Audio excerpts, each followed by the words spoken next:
पहलगाम वाक़या को बहाना बनाकर भारत ने हम पर बिला जवाज जंग मुसल्लत की। পাকিস্তানের প্রধানমন্ত্রী শাহবাজ শরীফ দেশবাসীকে অভিনন্দন জানিয়েছেন জয়ের জন্য।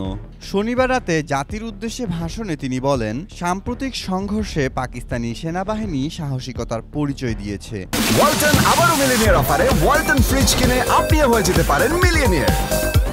মিলিনিয়ার ছড়াছড়ি দেশ জুড়ে, এটা শুধু ওয়ালটনই পারে।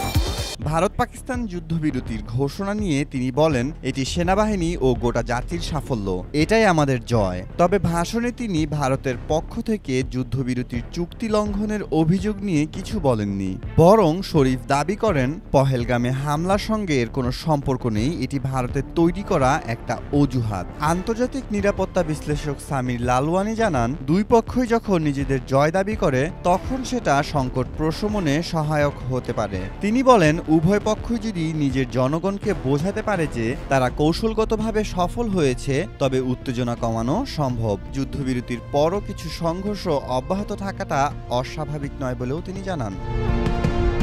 মেহেদী মাসুদ, জনকণ্ঠ।